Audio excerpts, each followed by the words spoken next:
Assalamualaikum warahmatullahi wabarakatuh. Alhamdulillah, nahmaduhu wa nasta'inuhu wa nastaghfiruh wa na'udzu billahi min shururi anfusina wa min sayyiati a'malina. Man yahdihillahu fala mudilla lahu wa man yudlil fala hadiya lahu.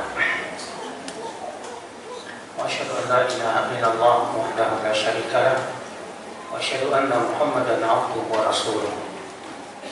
Qala Allah Ta'ala fi kitabihil karim, ya ayyuhalladzina amanu taqullaha haqqa tuqatih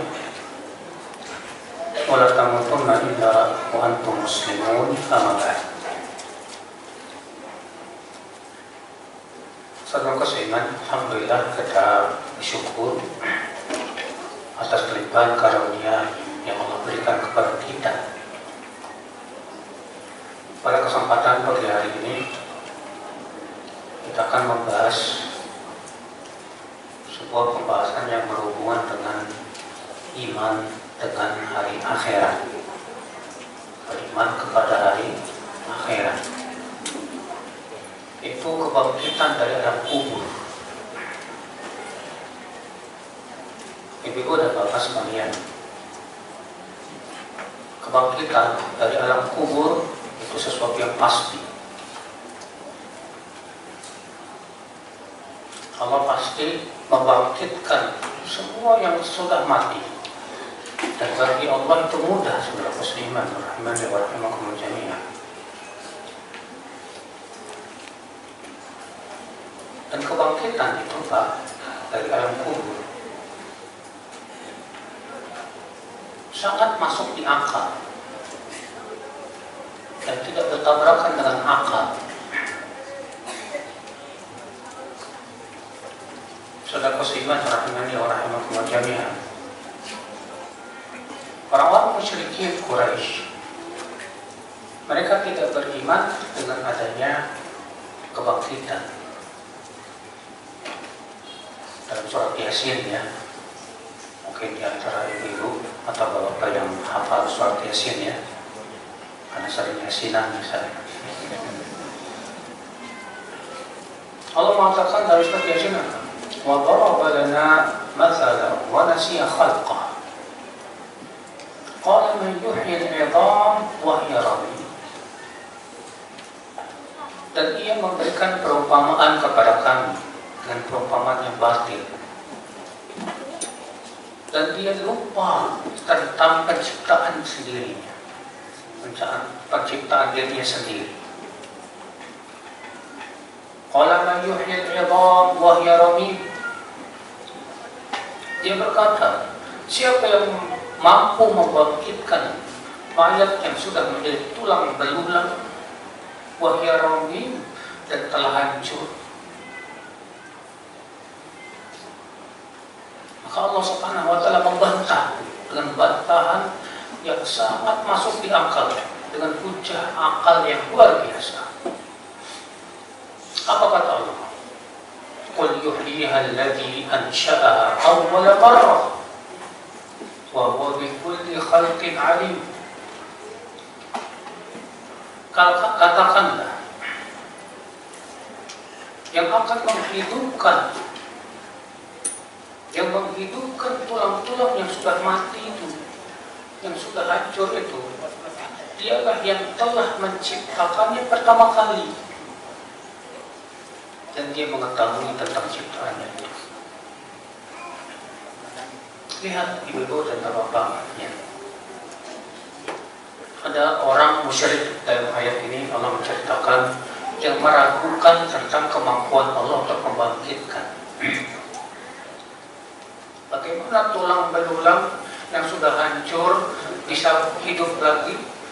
Maka Allah berdalil dengan kemampuan Allah untuk menciptakan manusia pertama kali. Allah menciptakan manusia pertama kali dari apa? Dari air mani. Air mani berubah jadi apa? Segumpal darah. Segumpal darah berubah jadi apa? Segumpal daging. Segumpal daging kemudian menjadi apa? Manusia.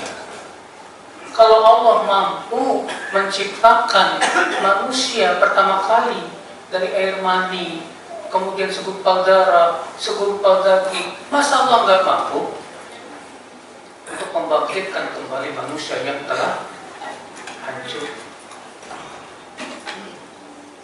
Coba saudara seiman rahimani wa rahimakumullah, secara akal mana yang lebih sulit, menciptakan pertama kali atau membangkitkan yang sudah tercipta? Tentu menciptakan pertama kali lebih sulit. Kalau Allah mampu menciptakan pertama kali manusia, masa Allah nggak mampu untuk membangkitkan? Masya Allah, yang jangka yang luar biasa. Akhwat Islam saudara seiman rahimani wa rahimakumullah.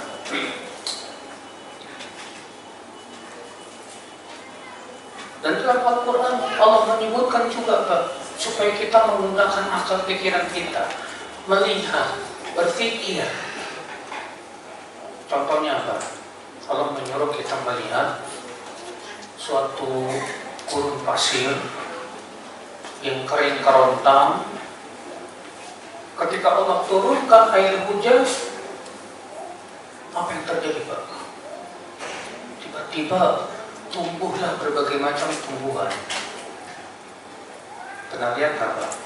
Saudi di musim hujan, di musim dingin. Bedakan sama antum, ya, mungkin ibu dan bapak yang pernah umroh ya. Kalau umroh di musim panas dengan umroh di musim dingin beda. Bedanya kenapa?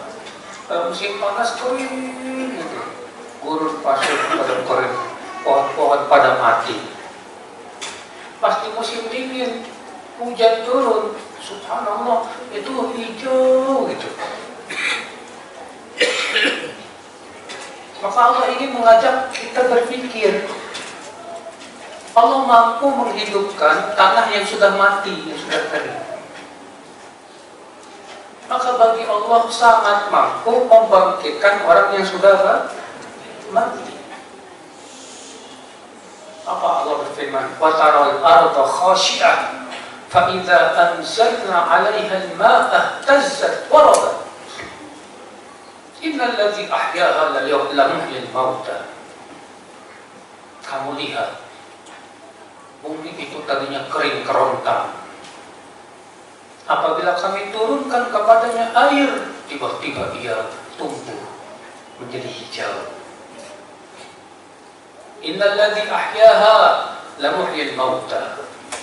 Sesungguhnya yang telah menghidupkan bumi yang mati itu, dialah yang akan menghidupkan manusia yang sudah meninggal dunia. Apa bedanya? Apa pernah lihat biji pohon beringin nggak? Apa pernah? Biji pohon beringin itu kecil, Pak, segini. Pohonnya gede kan ya? Tapi bijinya kecil. Ya. Ketika ditanam, jatuh dia ke tanah, tumbuh dia, Pak.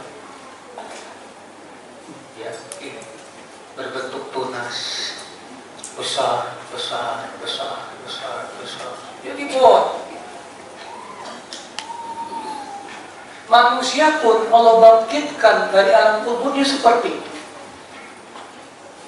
Dan sebutkan dalam hadis, Bapak Ibu, bagian tubuh manusia akan hancur seluruhnya saat itu sudah lama dikubur, kecuali satu bagian, namanya ajabud danab. Itu bagian terkecil dari tulang ekor kita, itu yang tidak akan hancur. Dari bagian tulang ekor ini yang kecil ini, Allah yang akan menumbuhkan manusia kembali. Seperti menumbuhkan biji yang kecil dari pohon menjadi pohon yang apa? Subhanallah. Kalau itu saja, kalau kita perhatikan, subhanallah, Allah mampu. Masa Allah tidak mampu untuk membangkitkan manusia dari alam kubur? Saudara seiman rahimani wa rahimakumullah jami'an. Makanya heran kita dengan orang-orang yang ragu dengan adanya kebangkitan yang sekarang. Banyak masalahnya, Pak. Pemuda-pemuda anak-anak muda yang terkena pemikiran ateis, yang kurang percaya akan adanya apa? Kebangkitan. Makanya sengaja saya bawakan judul ini, kebangkitan dalam kubur, karena banyak yang terpengaruh oleh pemikiran apa? Ateis, gak percaya akan adanya kebangkitan, gak percaya akan adanya hari akhirat. Seakan-akan hidup hanya sebatas di mana? Di dunia saja sudah. Ya. Dan Allah sudah menceritakan munculnya orang-orang seperti itu.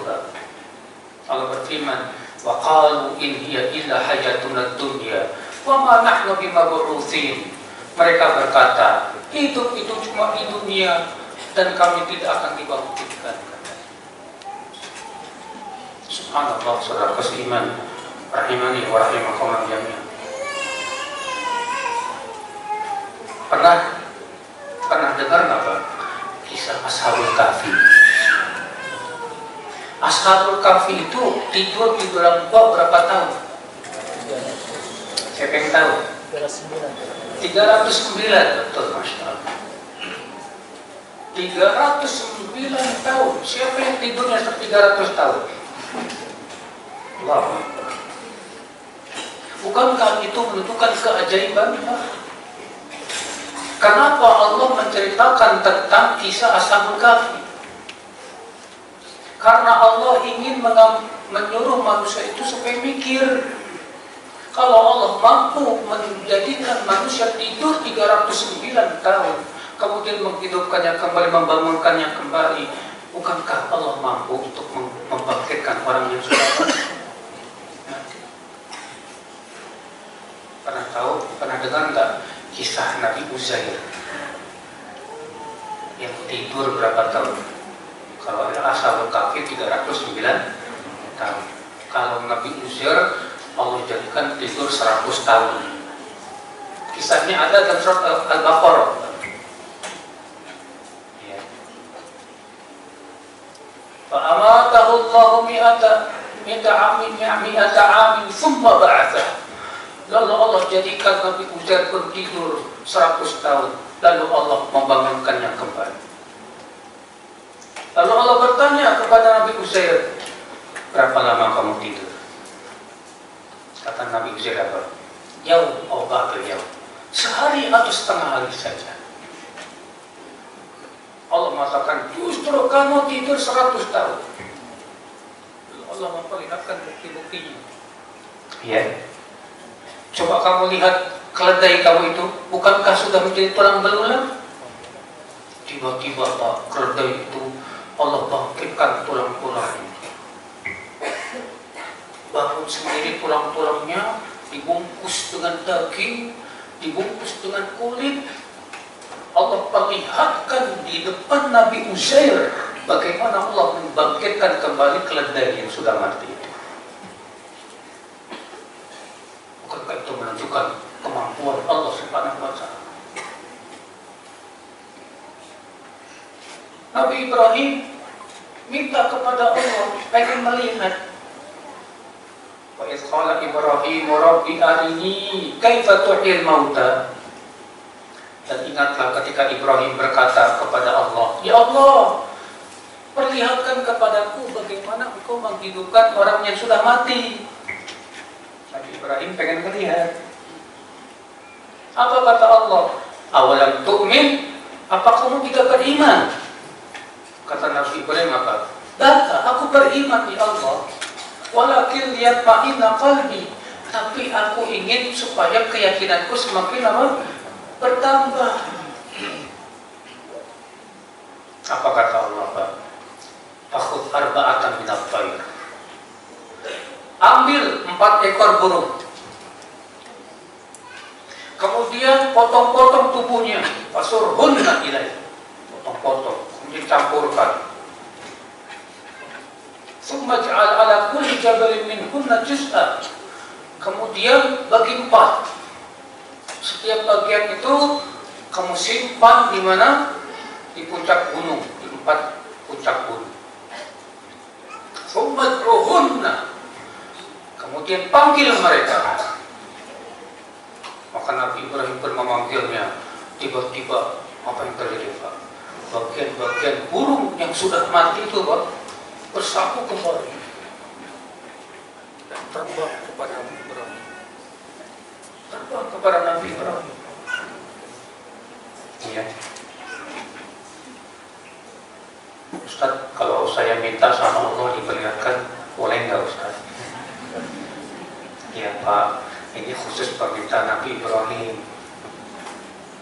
Allah ceritakan kepada kita supaya kita yakin bahwa Allah mampu menghidupkan orang yang sudah apa?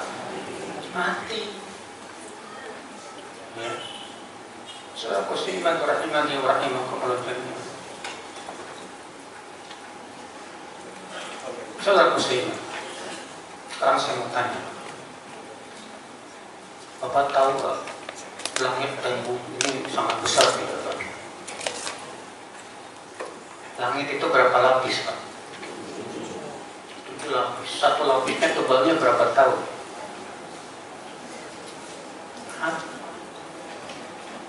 Bukan dalam hadis 500 tahun, tapi hadisnya lemah. Sebagian ulama mengatakan 1000 tahun.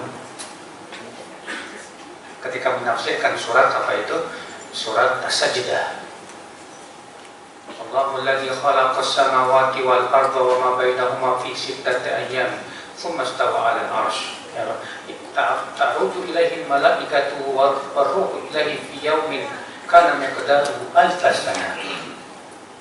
Malaikat Jibril dan para malaikat naik di satu hari yang sama dengan 1000 tahun. Ada sebagian ulama tafsir. Sebagian ulama tafsir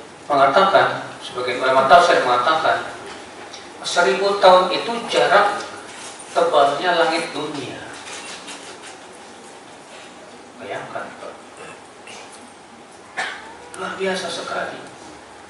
Nah sekarang Pak, saya mau tanya, penciptaan langit, bumi yang begitu sangat besar, lebih besar mana dibandingkan penciptaan manusia? Penciptaan langit dan bumi jauh lebih besar. Kalau Allah mampu menciptakan langit dan bumi yang begitu besar, maka bagi Allah untuk membangkitkan manusia dari kubur masa nggak bisa? Makanya Allah mengatakan apa? La khalqus samawati wal ardh akbar min khalqin nas. Sungguh penciptaan langit dan bumi itu lebih besar daripada penciptaan manusia. Semakin yakin tidak Pak akan adanya kebangkitan, semakin yakin bahwa Allah mampu membangkitkan manusia dari alam kuburnya, harus kita yakini.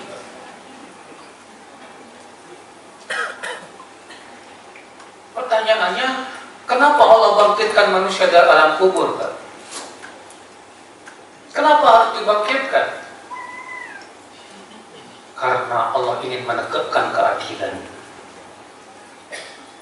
Allah ingin membalas setiap orang yang berbuat keburukan dengan balasan yang setimpal. Dan Allah ingin memberikan balasan bagi orang yang berbuat kebaikan dengan kenikmatan. Maka disitulah, di hari itulah Pak, hari keadilan, hari pembalasan. Kalau dunia bukan hari pembalasan Pak, Bu. Terkadang di dunia ini orang yang zalim gak dikasih balasan apa-apa sama Allah, ya nggak? Ya nggak? Iya. Di dunia ini banyak Pak, orang suka maksiat malah dikasih sama Allah kenikmatan Pak, ya nggak? Konglomerat paling kaya di dunia rata-rata bukan non-muslim Pak.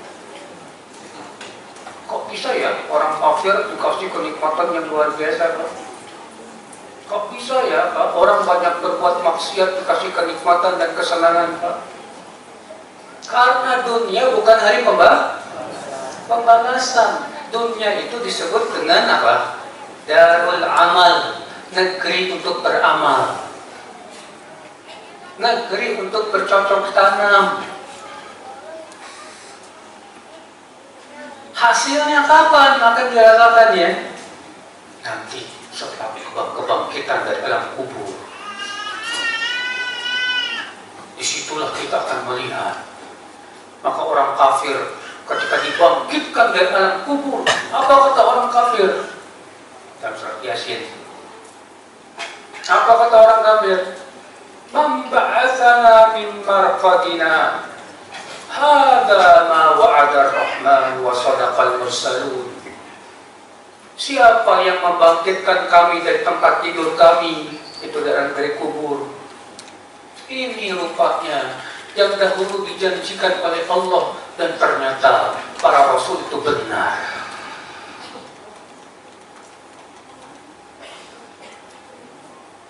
Orang kafir ketika melihat hari kiamat dan melihat bagaimana dahsyatnya padang mahsyar, di situ orang kafir pusing, Pak. Apa kata orang kafir? Hadza yaumun asyir. Ini hari yang berat sekali. Ya. Manusia keluar dari kuburannya. Yang pertama kali dibangkitkan dari kuburnya adalah Rasulullah Sallallahu Alaihi Wasallam. Kata Rasulullah, aku dibangkitkan dari kuburku, dan ternyata aku melihat Nabi Musa sedang berpegang kepada salah satu kaki Arash. Aku tidak tahu siapa yang duluan dibangkitkan, apakah aku atau Musa. Kemudian manusia pun menyusul, dibangkitkan dari alam kubur mereka. Bangun mereka. Kemudian mereka diperintahkan untuk berkumpul di sebuah tempat namanya Padang Mahsyar. Namanya apa? Padang Mahsyar. Ya. Mereka berlarian menuju Padang Mahsyar. Yuhsyarun nasu hufatan uratan ghurlan, kata Rasulullah. Manusia pun dikumpulkan ya, di Padang Mahsyar dalam keadaan apa? Telanjang kaki, telanjang badan, belum disunat. Sampai Aisyah mengatakan, ya Rasulullah, apakah kita tidak malu kalau kemaluan kita dilihat orang lain saat itu, ya Rasulullah?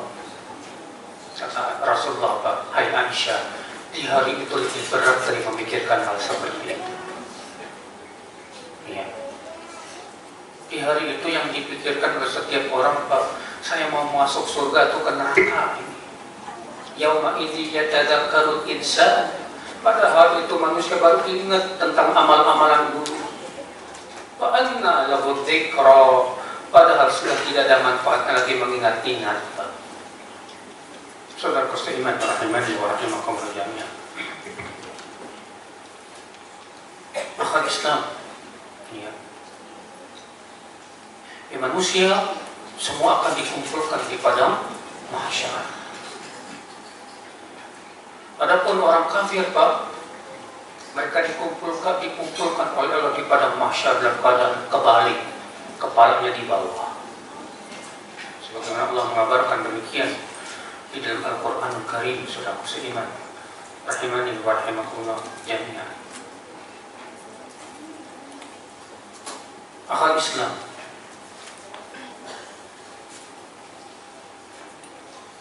Kemudian saudaraku seiman,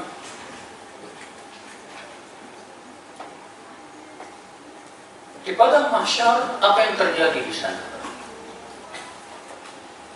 Padang Mahsyar adalah sebuah tanah yang berwarna putih, yang disebutkan dalam hadis. Tanahnya itu berasal dari tanah Syam, yang disebutkan dalam hadis Ardus Syam, Ardul Mahsyar. Negeri Syam itu adalah negeri Mahsyar. Iya. Disebutkan dalam ayat Yauma tubaddalul ardu ghairal ardi was samawat. Pada hari bumi akan diganti dengan bumi yang lain. Demikian pula langit diganti dengan langit yang lain. Saudara seiman rahimani wa rahimakumullah jami'an. Kemudian saudaraku seiman, di padang mahsyar, ya, apa yang akan kita rasakan di sana, Pak? Manusia semua berkumpul di padang mahsyar. Masing-masing dikumpulkan sesuai dengan apa? Ya, di kelompok-kelompokan ya. Ada seorang dalam hadis disebutkan, ada seorang Arab berkata, ya Rasulullah, al-mar'u ma'aman ahab, al-mar'u ahabba qauman. Ada orang yang mencintai suatu kaum, ya Rasulullah. Bagaimana? Tapi tidak bisa ketemu sama mereka. Apa kata Rasulullah SAW ibu bapak? Al-mar'u ma'aman ahab yaumal qiyamah. Seseorang itu nanti dikumpulkan di hari kiamat bersama dengan yang dia cintai. Kalau bapak ibu idolanya para nabi, para ulama, para sholihin, insya Allah di padang mahsyar kumpulnya sama yang kita cintai, masya Allah.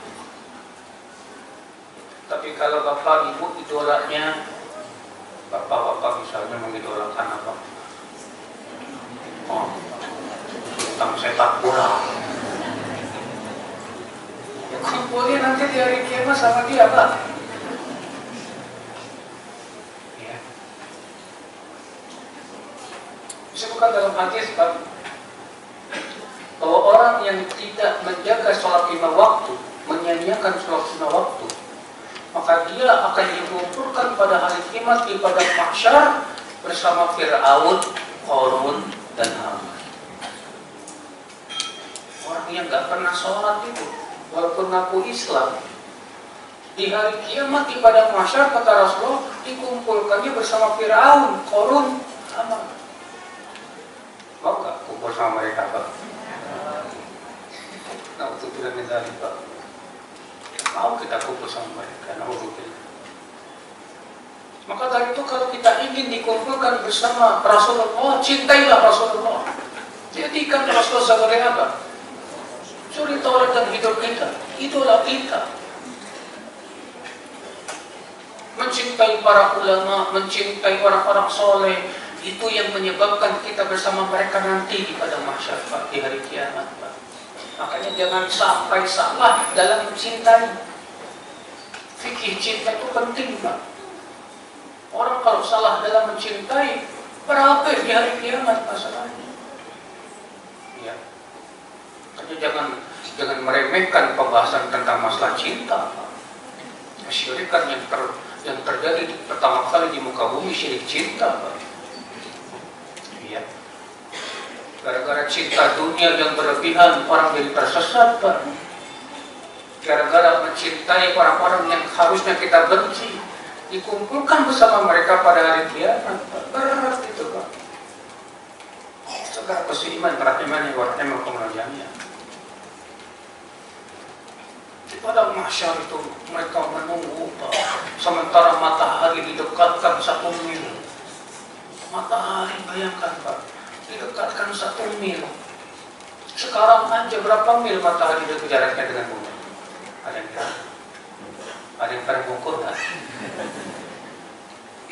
Jauhnya matahari dengan bumi sekarang itu ya, ribuan mil.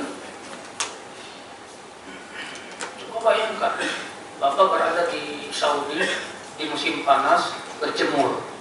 Pernah merasain nggak, Pak? Di Saudi musim panas, Pak, sampai 50, kadang sampai 50 derajat, Pak. Saya waktu kuliah di sana itu, saya pernah berdiri di atas aspal kan nunggu teman pakai sendal jepit.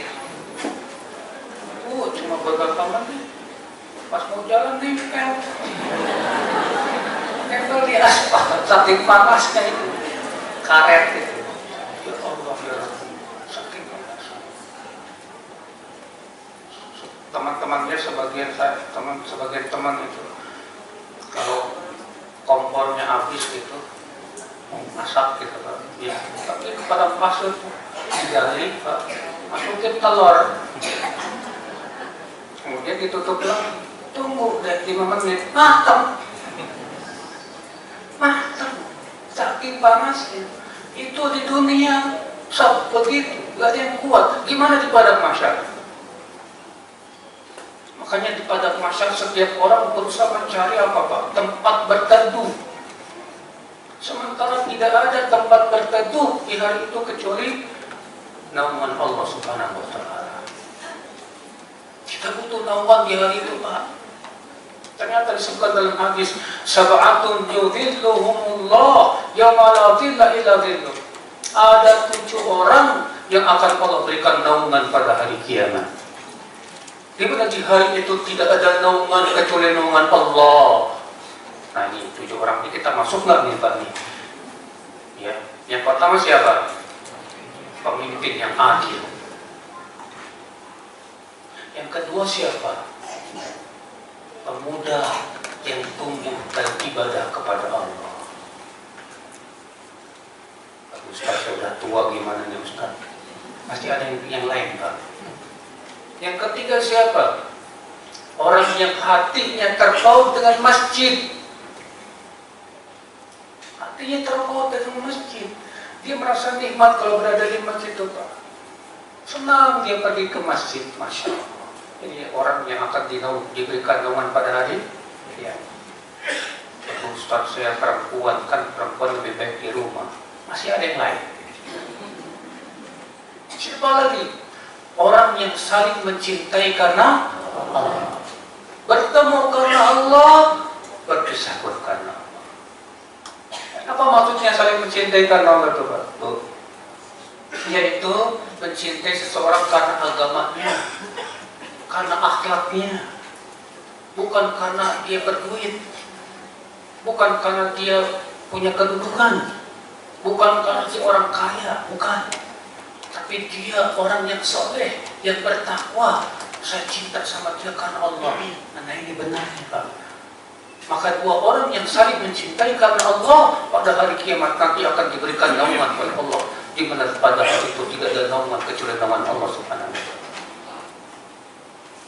Siapa lagi Pak yang diberikan naungan oleh Allah pada hari kiamat? Seorang laki-laki yang diajak berzina oleh seorang wanita yang cantik dan rupawan dan punya kedudukan. Tapi laki-laki ini berkata, "Inni akhafullah, aku takut kepada Allah." Allah. Siapa lagi Pak? Seorang yang sendirian berzikir kepada Allah. Ibu, bapak di malam hari sholat tahajud, ya, berzikir kepada Allah. Lalu ingat dosa, fafadat ainah, kata Rasulullah. Lalu air matanya berlinang karena takut kepada Allah. Ini orang bakalan diberikan naungan pada hari kiamat. Siapa lagi? Warajulun, dan seseorang yang berinfak. Dia sembunyikan infaknya. Sampai-sampai tangan kirinya tidak tahu apa yang diinfakkan oleh tangan kanannya. Bayangkan. Ya. Jadi dia bersedekah bantu fakir miskin, tapi nggak ada orang yang tahu. Bahkan orang fakir miskinnya juga nggak tahu siapa yang ngasih. Saking apa? Dia sembunyikan betul, dia rahasiakan. Maka orang ini pada hari kiamat akan diberikan oleh Allah naungan. Di mana di hari itu tidak ada naungan kecuali naungan Allah Subhanahu wa Ta'ala. Sebutkan dalam hadis, ya, ar-rajulu tahta dhilli shadaqatihi yaumal qiyamah. Seseorang itu akan berada di bawah naungan sedekahnya pada hari kiamat. Jadi sedekah yang sudah kita sedekahkan itu bakalan jadi naungan Pak, yang akan melindungi kita dari teriknya matahari di padang mahsyar itu Pak. Ibu, Masya Allah. Makanya ibu-ibu, ya, terutama para wanita sangat dianjurkan sama Rasulullah untuk banyak-banyak sedekah. Kata Rasulullah, ya ma'syarat nisa tasaddaqna, wahai para wanita, sedekahlah kalian. Fa ini uridun nar, karena aku diperlihatkan oleh Allah api neraka. Fa idza aktsaru ahlihan nisa, ternyata kebanyakan penduduknya wanita. Subhanallah, saudaraku seiman, rahimani wa rahimakumullah jami'an. Demikian pula orang yang hafal 2 surat, surat Al-Baqarah dan surat Ali Imran. Kata Rasulullah, surat Al-Baqarah dan Ali Imran akan datang pada hari kiamat. Ka'annahuma ghamamatan. Seakan-akan keduanya awan yang menaungi siapa? Ya, pelaku. Siapa yang hafal Al-Baqarah sama Ali Imran? Hafal Ustaz namanya doang Al-Baqarah. Kalau cuma ngapalin nama doang itu juga bisa, Pak. Saudaraku seiman rahimani wa rahimakumullah. Di padang mahsyar ini, Pak, semua berdiri menunggu siapa di padang mahsyar itu, Pak? Menunggu Allah datang. Menunggu Allah. Di mana disebutkan dalam hadis, ya, manusia menunggu di padang mahsyar itu 40 tahun. Dan buat orang yang beriman, 40 tahun itu seperti jarak antara asar dan maghrib. Berarti untuk orang kafir pun itu hal yang sangat berat sekali. Makanya disebutkan dalam hadis, ya, di padang mahsyar manusia berkeringat, berbelut.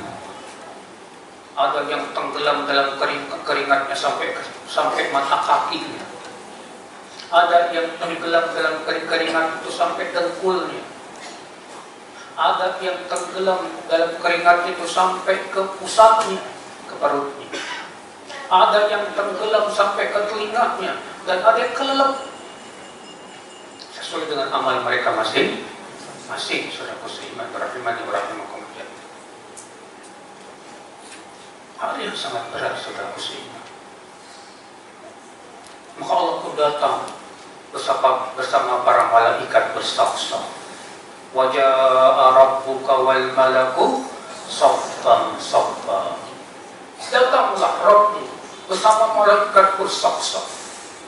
Wa ji'a yawma idzin bi jahannam. Dan didatangkanlah di hari itu neraka Jahannam. Di mana kata Rasulullah SAW, neraka Jahannam itu mempunyai 49.000 penari, dan setiap penarinya ditarik oleh 49.000 malaikat. Jadi berapa itu? Banyak banget kan? Ya. 70.000 malaikat, 49. 70.000 malaikat. Jadi neraka itu ada 70.000 penariknya, tariknya, dan setiap penariknya itu ditarik 70.000 apa? Malaikat. 70.000 kali 70.000 berapa, Pak? Sekitar 4.900.000.000 malaikat yang menarik api neraka. Saking besar itu api neraka. Wa ji'a yawma idzin bi jahannam. Yawma idzin yatadzakkarul insan wa anna lahu dzikra. Pada hari itulah manusia mengingat tentang perbuatan-perbuatannya dulu. Dan sudah tidak ada lagi manfaatnya mengingat-ingat, saudaraku. Maka kemudian, Pak, disebutkan dalam hadis, Allah pun kemudian berfirman, yatba' kullu wahidin minkum ma kana ya'budu fid dunya. Hendaklah setiap orang dari kalian mengikuti yang ia dahulu ibadahi waktu di dunia. Yang beribadah kepada matahari ikut matahari ke neraka.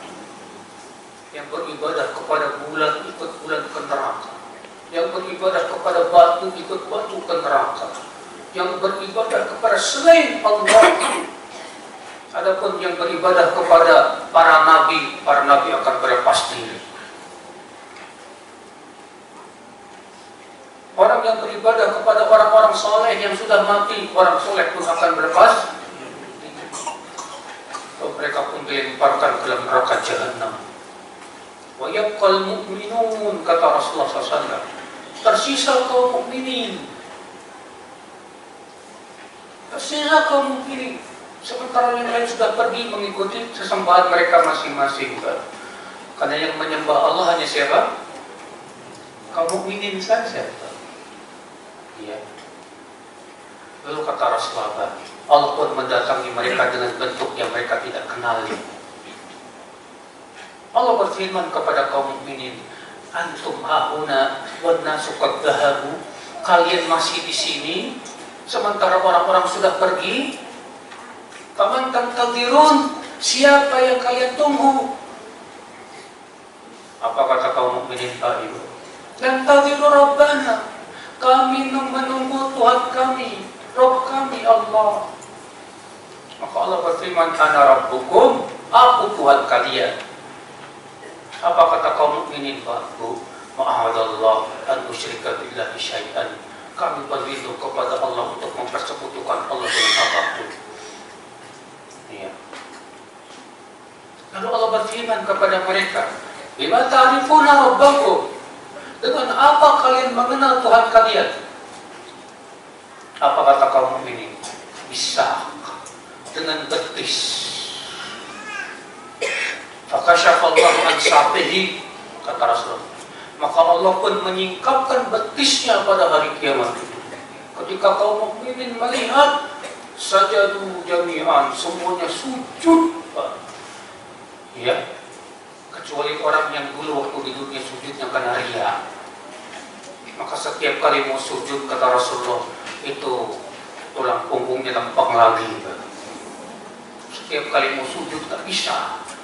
Kenapa? Karena waktu di dunia dia sujudnya riya, hanya ingin dipuji manusia. Alhamdulillah min dzalik. Makanya hati-hati baru kalau kita sholat jangan sampai update status. Sholat sampai update status, nggak perlu lah itu. Ya. Hati-hati mas, yang namanya ria itu ibadah dan itu bahaya sekali. Ya. Maka kemudian Allah pun menyuruh kaum mukminin apa-apa, ya, untuk melewati jembatan as-sirat. Apa itu jembatan sirat? Jembatan yang terbentang antara di atas api neraka. Jadi ikhtilaf para ulama, mana duluan? Mampir di telaga haudnya Rasulullah atau melewati sirat dulu? Sebagian ulama mengatakan ini jadi empat pendapat bahkan. Sebagian ulama mengatakan telaga haud dulu, baru kemudian melewati apa? Sirat. Alasannya kata mereka, mereka sangat butuh minum saat itu. Maka mereka pun, kaum mukminin pun akan apa? Mampir dulu ke telaga haudnya Rasulullah SAW. Kan disebutkan dalam hadis, ana faratukum 'alal haud, kata Rasul. Aku nanti akan mendahului kalian di telaga haud. Aku akan tunggu kalian di sana. Iya.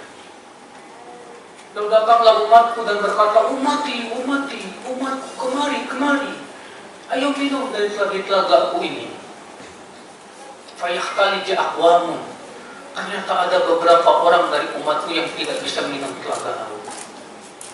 Lalu aku berkata, ila ain, kalian mau kemana? Kemari. Kata mereka apa? Ila nar, ke neraka.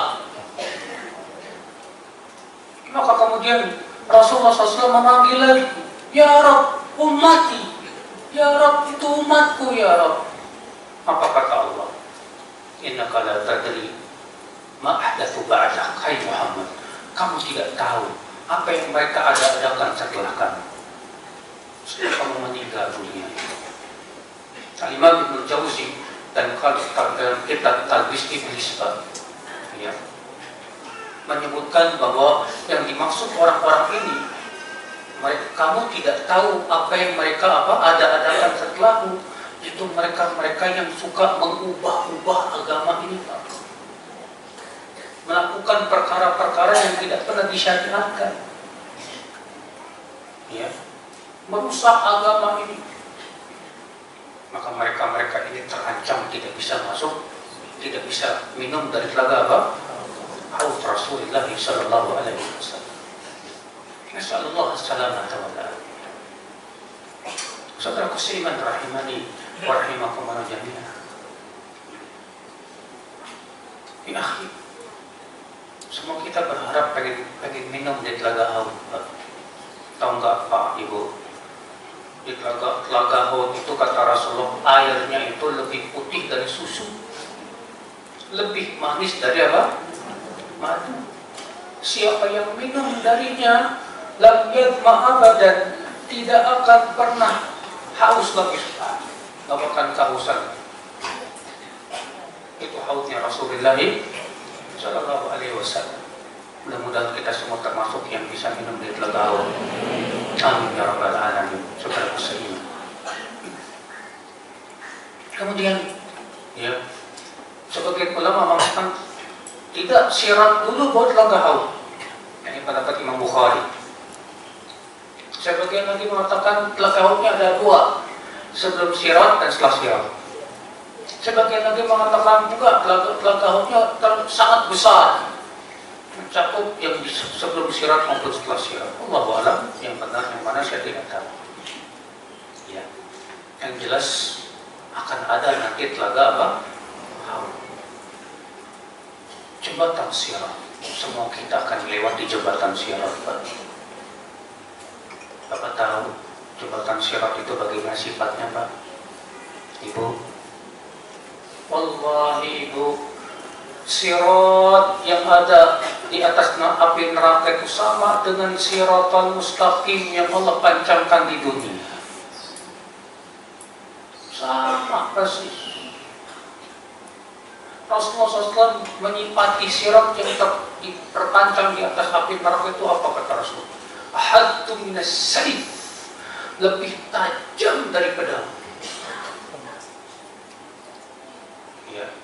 Dan lebih lembut dari rambut. Adapun nasya'ab, jadi jembatan yang terbentang di atas api neraka itu lebih tajam dari pedang. Sama dengan jalan di zaman sekarang di dunia ini, Pak. Siratal mustaqim yang Allah pancangkan di dunia sekarang ini tajam, berat tidak, Pak? Menjalankan perintah Allah, menjauhi larangan, berat, Pak. Emangnya tak berat? Ya. Untuk bisa istiqomah di atas siratal mustaqim ini berat, Pak, nggak mudah, Pak. Banyak godaan. Ya, Masya Allah. Demikian pula kata Rasulullah, jembatan sirat yang di atas api neraka itu lebih halus dari rambut. Kenapa, Pak? Karena butuh ilmu untuk bisa melihatnya. Sama dengan siratal mustaqim yang ada di dunia ini. Di dunia ini kita butuh ilmu untuk bisa melihat ini jalan yang lurus, ini jalan yang bengkok, ini jalan ke neraka, ini jalan ke surga. Alhamdulillah sudah dijelaskan semuanya oleh Rasulullah Sallallahu Alaihi Wasallam. Kewajiban kita tinggal mempelajarinya, saudaraku seiman. Rahimani wa rahimakumullah jami'an.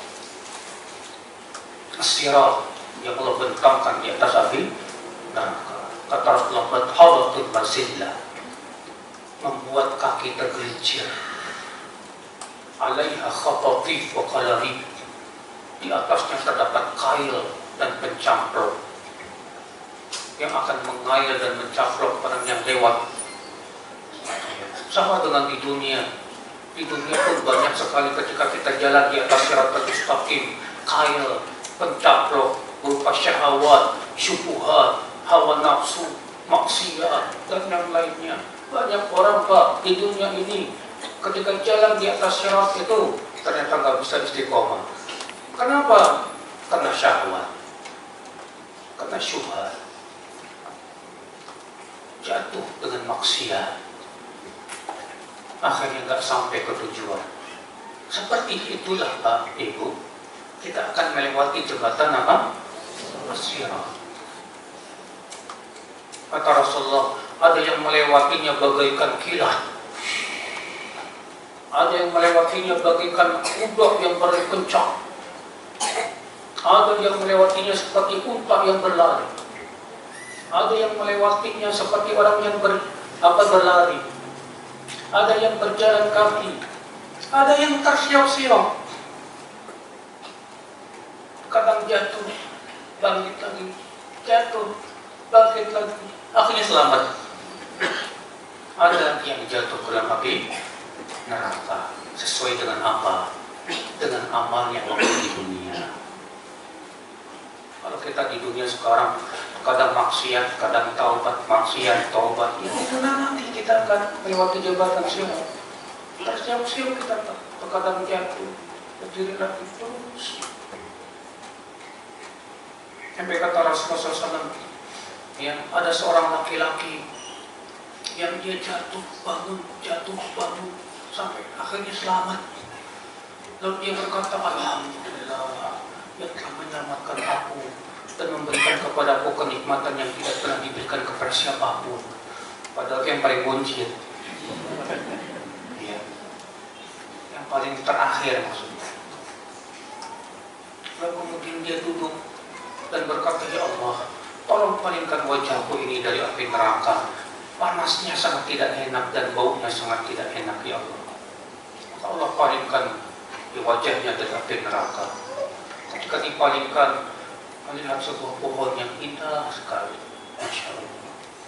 Lalu dia berkata, ya Allah, tolonglah dekatkan aku ke pohon itu, ya Allah, supaya aku bisa berteduh di situ dan bisa minum dari airnya yang segar, ya Allah.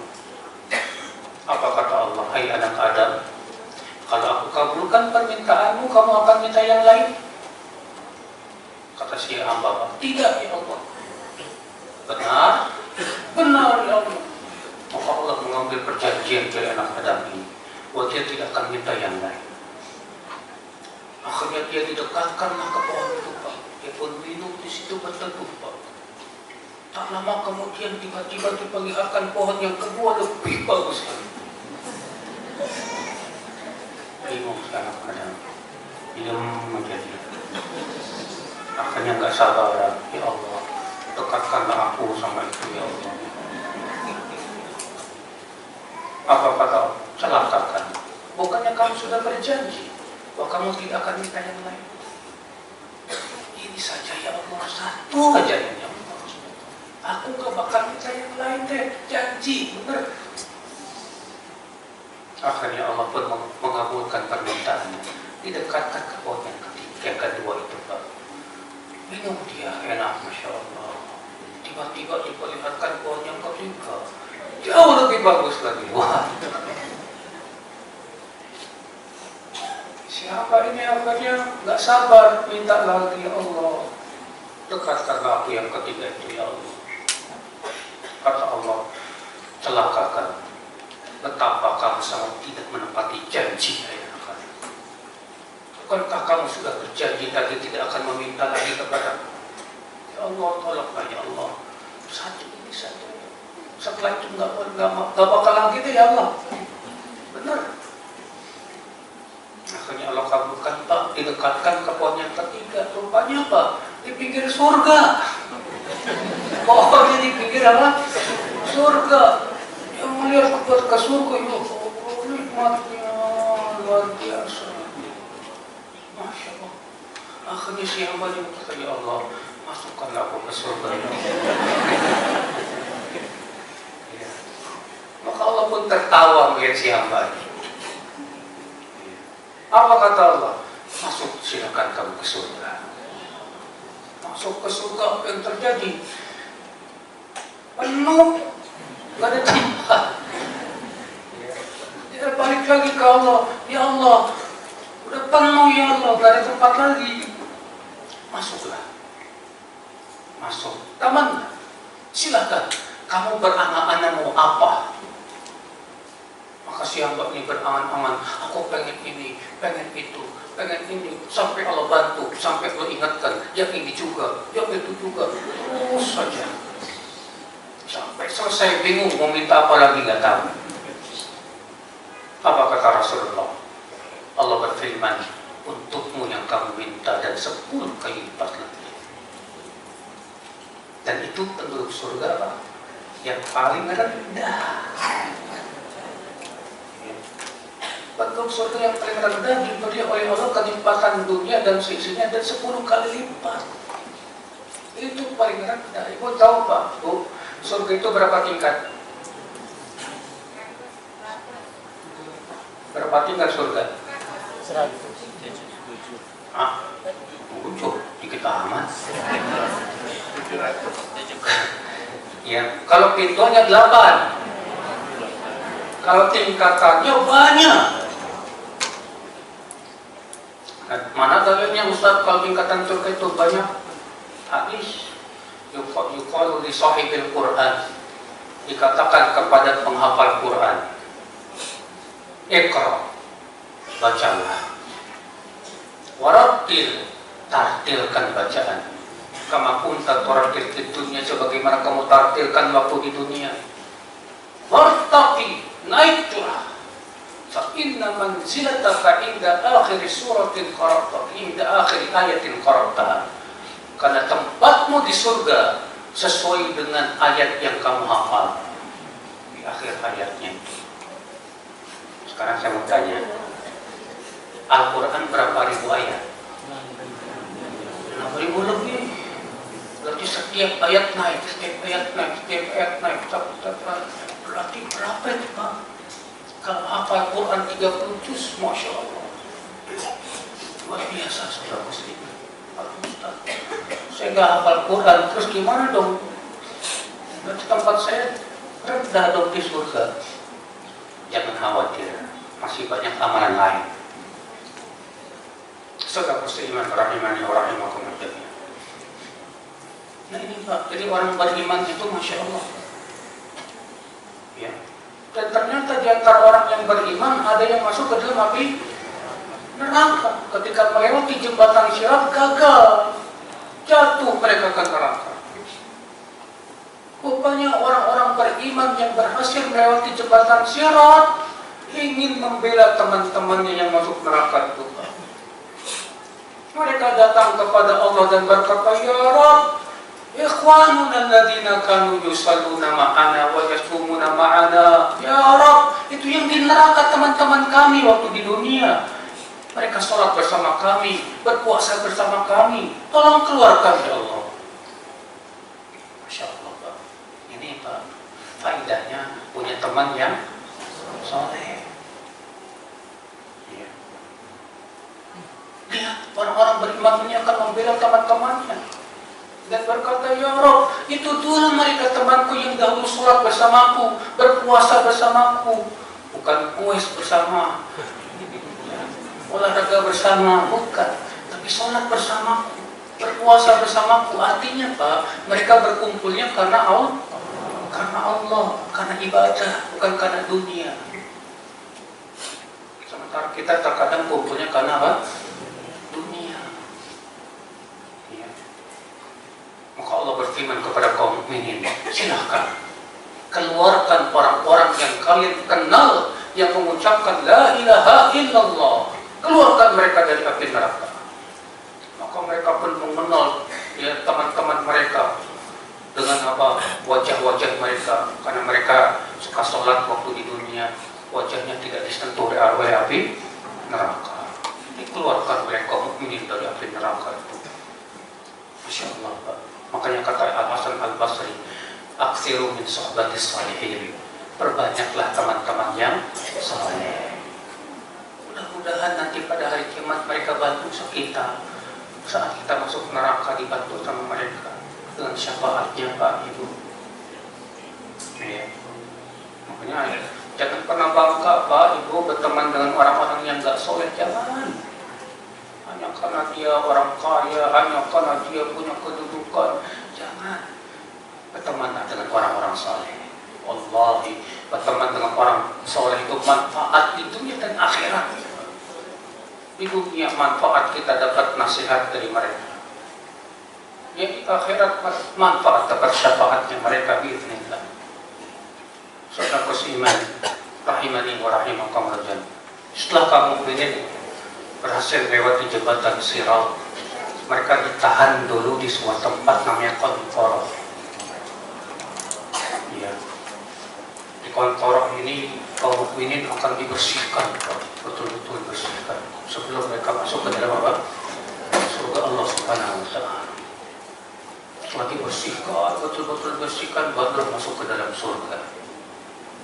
Karena memang Pak Ibu, surga itu tidak akan dimasuki kecuali bagi mereka yang bersih dari dosa. Kalau orang nggak bersih dari dosa, akan dibersihkan kalau nggak di dunia, jadi neraka. Makanya, Pak Ibu, penting sekali membersihkan diri kita dari dosa di dunia, jangan sampai di neraka, benar. Bersihkan dosa kita di dunia dengan cara apa dong? Banyak taubat, banyak istighfar, banyak ibadah. Wudu menguburkan dosa. Kata Rasulullah, tidaklah seseorang mencuci wajahnya kecuali akan keluar dosa-dosa yang dilakukan oleh wajahnya bersama tetesan-tetesan terakhir dari air wudunya. Tidaklah dia mencuci tangannya kecuali akan keluar dosa-dosanya bersama tetesan-tetesan air wudunya itu. Sholat menguburkan dosa, puasa, sodako, coba kita lakukan. Yang penting gimana caranya kita menggugurkan dosa kita di dunia. Cuci dosanya di dunia, jangan di mana? Di neraka. Nah, kalau ada orang sampai matinya dia tidak pernah bertaubat, tapi dia beriman, dia mentauhidkan Allah, maka dicucinya di mana, Pak? Di neraka. Cuci neraka itu mengerikan sekali, saudara sekalian.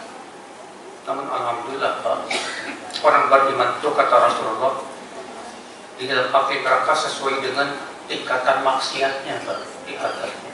Setelah bersih, kata Rasulullah, maka dia pun saruhumama, menjadi arang, mati. Ya. Saat itulah Allah mengizinkan untuk supaya orang ini dikeluarkan dari api neraka dan dimasukkan ke sebuah sungai surga, namanya sungai kehidupan, sungai Al-Haya. Ya. Allah menceritakan dalam Al-Quran, "Rubbama yawaddu alladziina kafaru law kanu muslimin."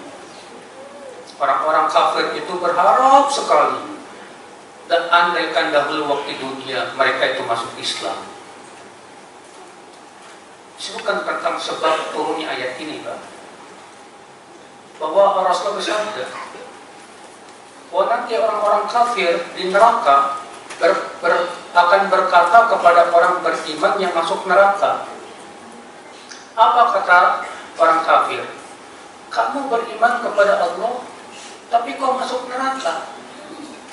Apa bedanya kalau begitu kamu dengan kami yang tidak beriman? Mendengar itu Allah pun kemudian mengizinkan mereka dikeluarkan dari api neraka. Saat itulah orang kafir berkata, "La ya, andaikan kami dahulu muslim." Karena orang Islam semuanya, Pak, kalau dia mati di atas la ilaha illallah, tidak berbuat syirik, dia pasti akan dikeluarkan dari api neraka. Yakhruju minan nar, kata Rasulullah, man qala la ilaha illallah, pasti akan keluar dari api neraka orang yang mengucapkan la ilaha illallah karena mengharapkan wajah Allah saja. Bukan berarti, Pak, Bu, jangan sampai juga kita meremehkan maksiat. Karena sebagian orang tuh ada yang berkata begini, paling saya di neraka 2 hari.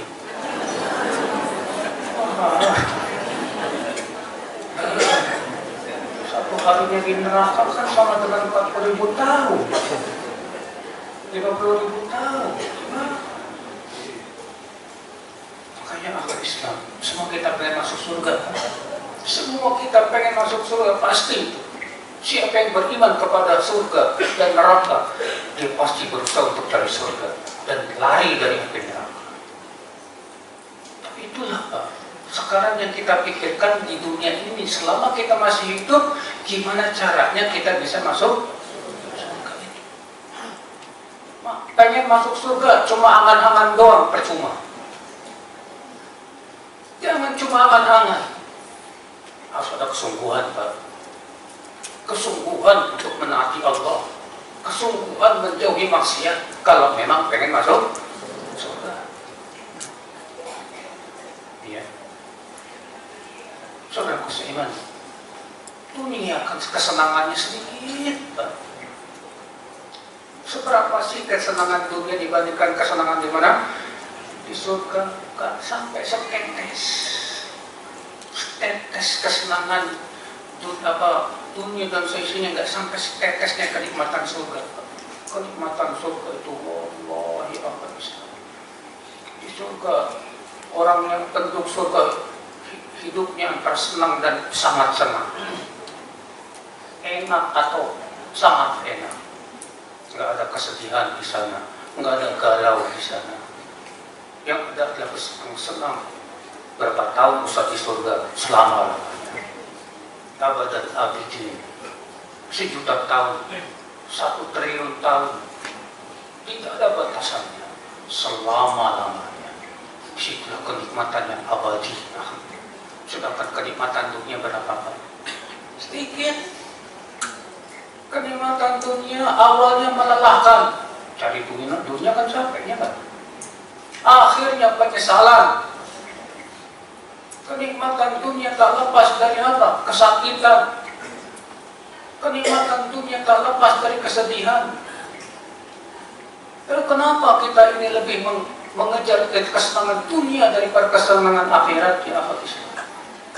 Banyak orang di zaman ini, dia gadaikan agamanya, dia gadaikan imannya hanya untuk mendapatkan dunia yang sedikit. La ilaha illallah. Itulah yang akhwat Islam yang kita khawatirkan seperti itu, Pak. Kita terkena fitnah dunia, Pak. Itu kita khawatirkan, Pak. Kita tertipu dengan dunia, sehingga akhirnya kemudian dihiaskan kepada kita seakan-akan kita akan hidup selamanya di dunia. Yang kita khawatirkan itu, Pak. Kita menjadi anak-anak dunia, para pengejar dunia, itu yang kita takutkan. Kata Ali bin Abi Thalib, Pak, innal akhirah muqbilah wa innal dunya mudbirah. Akhirat itu pasti akan datang dan dunia itu pasti akan pergi. Wa likulli minhuma banun, dan akhirat dan dunia itu punya anak-anak. Fakunu min abna'il akhirah wa la takunu min abna'id dunya. Jadilah kalian menjadi anak-anak akhirat dan jangan menjadi anak-anak apa? Dunia. Anak-anak dunia itu yang suka sebatas dunia saja, yang dia kejar cuma dunia, akhirnya cintanya karena dunia, bencinya karena dunia, semua karena dunia, ridhonya karena dunia. Na'udzubillah min dzalik. Maka jadilah kita orang-orang yang bersungguh-sungguh, Pak, untuk mencari kesenangan akhirat. Wallahi, kesenangan akhirat itulah kesenangan yang abadi, Pak. Tidak ada kenikmatan yang lebih nikmat daripada kesenangan akhirat. Semoga yang saya sampaikan bermanfaat dan kita buka tanya jawab. Barangkali ada yang mau bertanya, silakan.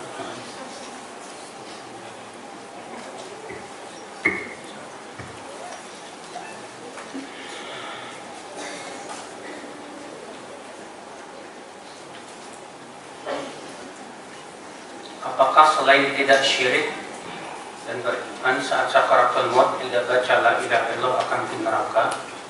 Kalau ada orang waktu matinya tidak sempat mengucapkan la ilaha illallah, namun waktu hidupnya tidak pernah berbuat syirik, maka orang ini sama saja mati di atas la ilaha illallah. Memang ada hadisnya, man kana akhiru kalamihi la ilaha illallah dakhala al-jannah. Siapa yang ucapan terakhirnya adalah la ilaha illallah pasti masuk. Tapi ada hadis lain, man mata wa huwa ya'lamu an la ilaha illallah dakhala al-jannah. Siapa yang mati dalam keadaan dia berilmu tentang la ilaha illallah, maka dia pasti masuk. Ya. Nah ini yang kita harapkan, Pak, Ibu, mati di atas tauhid, itu yang kita berusaha. Karena kalau sampai mati di atas syirik, jangan harap bisa masuk surga, Pak. Ya.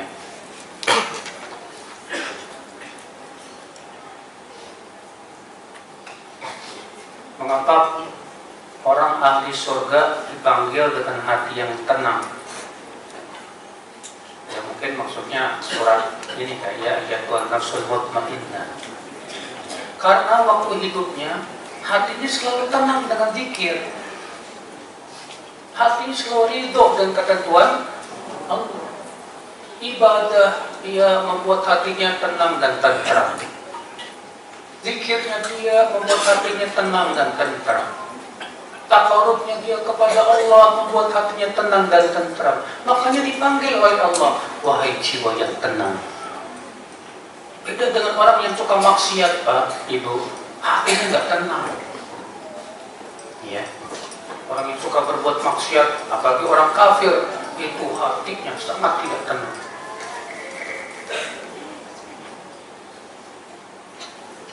Jika penghafal Quran di surganya sesuai dengan hafalan Quran, bagaimana dengan yang rajin saum, sunnah, sedekah, sholat malam?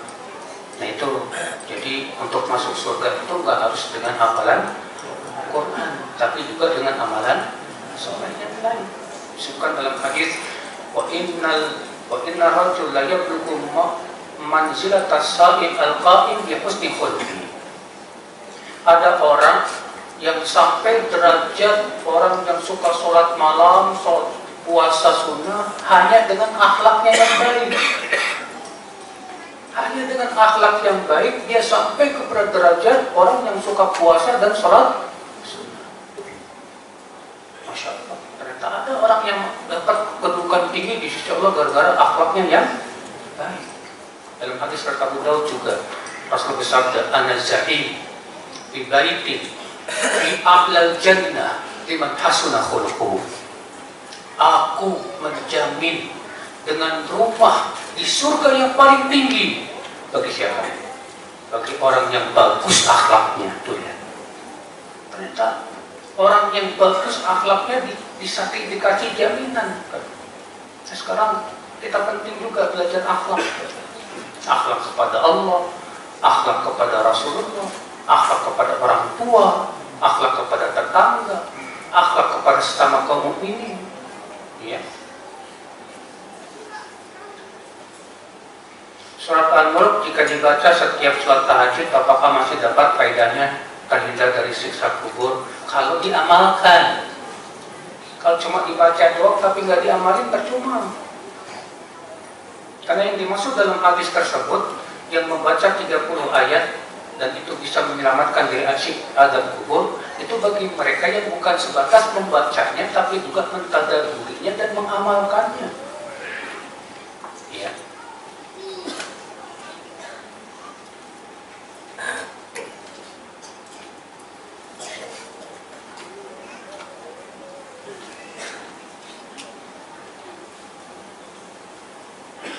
Wanita bisa masuk surga dari arah mana saja. Sholat juga. Ya, sholat menjaga kemaluan saat sama suami. Jika ada salah satu yang dilanggar, misalnya dia bermaksiat melihat yang haram, apakah dia masuk surga? Taubat enggak?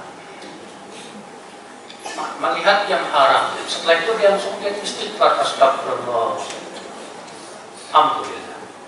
Kalau nggak mau taubat, maka urusannya nanti di akhirat. Hanya Allah yang Maha tahu. Yang jelas keyakinan kita Ahlussunnah wal Jamaah, bahwa pelaku dosa dari kaum mukmin itu ya di bawah kehendak Allah. Kalau Allah kehendaki, Allah ampuni. Dan kalau Allah kehendaki, Allah siksa dia. Hanya Allah yang Maha tahu. Tapi Ahlussunnah punya keyakinan bahwa pelaku dosa besar tidak kekal dalam api neraka.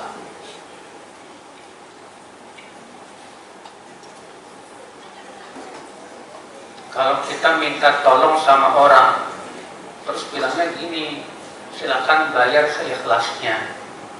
Apa hukumnya, Ustaz? Maksudnya minta tolong apa ini? Minta tolong pinjaman gitu ya, pinjemin duit, ya, pinjemin duit 1 juta. Terus kata yang pinjemin, kamu bayar seikhlasnya aja sama aku, terserah. Kalau nggak ada cuma 100.000 nggak apa-apa, 100.000. Ya bagus. Ini namanya memberikan kemudahan kepada orang yang apa? Susah. Kata Rasulullah, wa man yassara an mu'sirin, siapa yang memberikan kemudahan kepada orang yang sulit, ya, dalam membayar hutang karena kesusahan hidupnya, yassarallahu fid dunya wal akhirah. Allah akan mudahkan urusannya di dunia dan akhirat. Iya. Kalau seorang hamba takut amalnya nggak diterima, bagaimana Ustaz? Takut nggak diterima ada dua keadaan. Keadaan yang pertama, rasa takut ini membuat dia sungguh-sungguh dalam ibadah, maka ini bagus. Yang kedua, takut tidak diterima menimbulkan suudzon kepada Allah. Ini yang tidak bagus. Jadi yang bagus itu yang pertama, kita merasa takut amal kita belum diterima oleh Allah, sehingga pada waktu itu apa? Tidak ujub dengan amalan soleh, tidak sombong dengan amalan soleh. Ya. Karena Allah berfirman, "Walladzina yu'tuna ma atau wa qulubuhum wajilah." Dan orang-orang yang memberikan apa yang mereka telah berikan, sementara hati mereka merasa takut. Ketika ayat ini turun, Aisyah bertanya, "Ya Rasulullah, apakah maksud ayat ini adalah orang yang berbuat maksiat, berzina, mencuri, dan takut untuk diazab?" Kata Rasulullah, bukan. Tapi yang dimaksud ayat ini orang yang sholat, zakat, puasa, sedekah, tapi takut amalannya belum diterima. Ya, takut amalnya belum apa? Diterima. Nah, rasa takut ini penting, Pak. Supaya apa? Supaya kita tidak tertipu dengan amalan soleh. Ada orang merasa amalnya sudah banyak, jadi sombong. Saya udah haji 20 kali, umrah 30 kali. Ya. Saya juga sudah banyak bersedekah. Dan dia merasa, wah, kayaknya surga buat saya ini. Tertipu dia, Pak. Akhirnya merasa ujub, bahkan terkena sombong. Naudzubillah min dzalik. Kata Ibnu Qayyim, amal yang disertai dengan ujub tidak akan naik kepada Allah. Ya. Saudara kita yang masih melakukan bid'ah, sebatas mana kita mencintai mereka? Cintai mereka sekedar keimanan dia kepada Allah dan kehidupan akhirat. Adapun kebid'ahannya kita benci. Nah, cinta kita kepada ahli bid'ah itu karena dia masih beriman kepada Allah dan kehidupan akhirat. Dari sisi sini kita cinta. Nah, rasa cinta ini yang membuat kita menasihati dia, menyelamatkan dia dari kebid'ahan. Ya.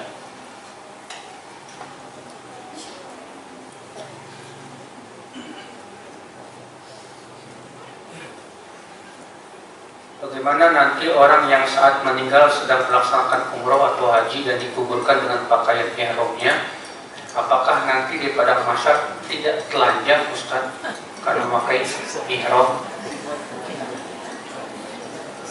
Yang saya tahu Pak Bu, mereka yang mati dalam keadaan ihram itu dibangkitkan dalam keadaan talbiyah. Adapun apakah dia dalam keadaan pakai pakaian ihram, saya nggak tahu hadisnya. Rasulullah hanya mengatakan, "Fa'innahu yub'atsu yaumal qiyamah mulabbiya." Sesungguhnya dia nanti pada hari kiamat dibangkitkan dalam keadaan talbiyah. Karena kata para ulama, seseorang itu akan dibangkitkan di hari kiamat sesuai dengan dia matinya gimana. Kalau dia matinya waktu di dunia dalam keadaan sedang nyanyi, dibangkitkannya sambil nyanyi. Allahu a'lam. Ya.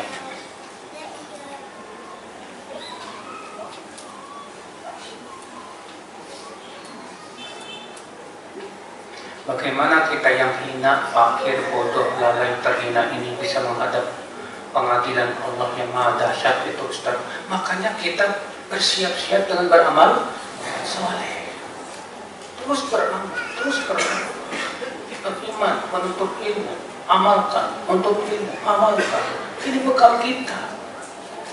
Makanya kita berusaha untuk memperbanyak bekal kita terus, Pak.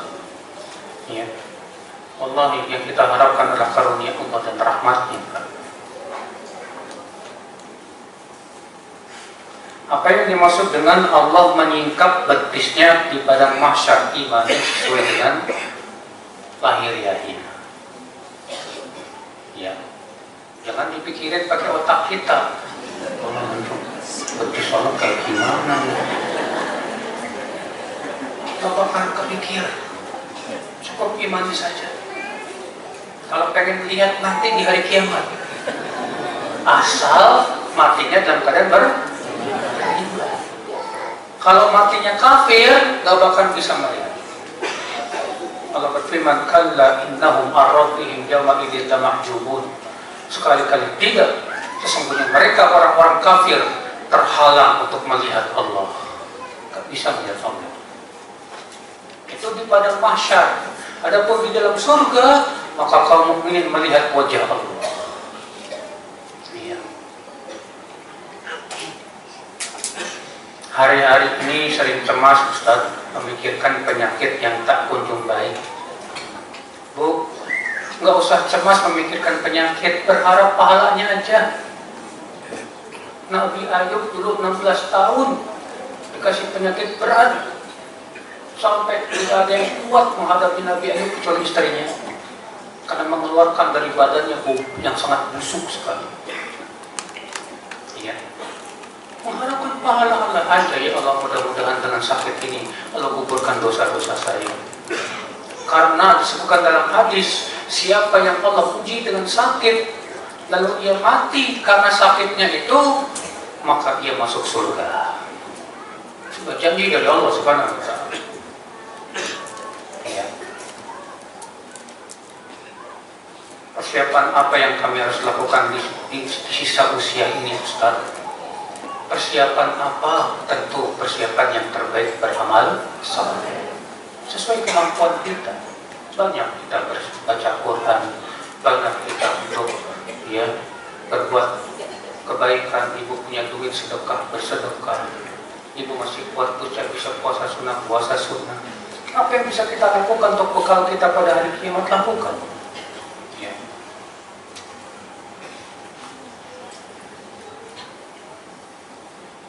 Apakah pahala doa menghajikan umroh bisa sampai yang ditujukan kepada si fulan yang sudah meninggal?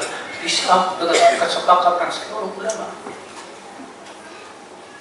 Ya, kita menghajikan orang tentunya sesuai dengan syarat-syarat yang terpenuhi dalam fikihnya.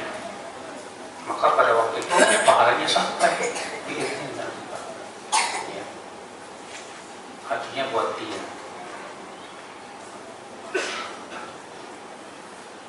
Ketika di alam kubur dan mayat itu seorang mukmin yang memiliki dosa, apakah akan disiksa terus hingga hari kebangkitan, Ustaz? Atau ada masa istirahat juga dari siksaan tersebut? Allah Maha Adil. Orang yang beriman dan beramal saleh akan disiksa di kuburnya sesuai dengan dosanya. Ya. Nah itu. Jadi kewajiban kita yakini Allah Maha Adil. Gak mungkin Allah zalim kepada siapa? Kepada hamba-Nya. Ada demikian.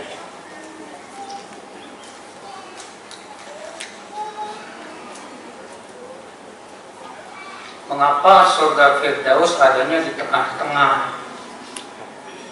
Ya. Bukankah surga Firdaus yang tertinggi? Memang yang tertinggi, bukan tengah-tengah. Kan suka dan hadis, فَإِذَا سَأَلْتُمُ اللَّهَ الْجَنَّةَ فَاسْأَلُوهُ الْفِرْدَوْسَ فَإِنَّهَا أَعْلَى الْجَنَّةِ وَأَوْسَطُهَا.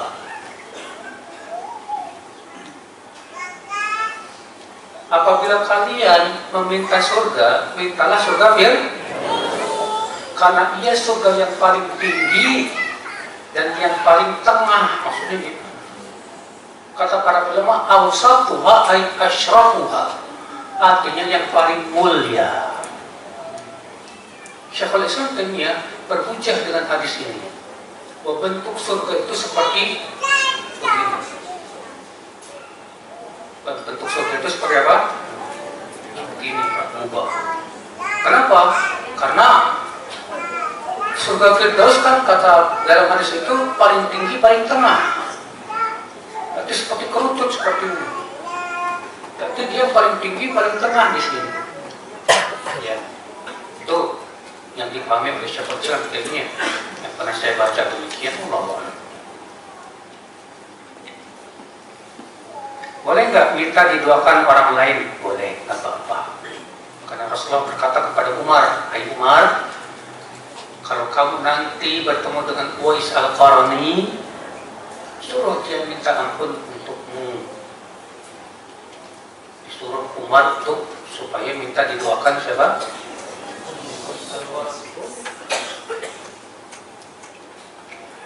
Alhamdulillah sudah tidak ada lagi bertanya. Semoga yang sampaikan bermanfaat. Asyhadu an la ilaha illa anta astaghfiruka wa atubu ilaik. Wassalamualaikum warahmatullahi wabarakatuh. Waalaikumsalam warahmatullahi wabarakatuh.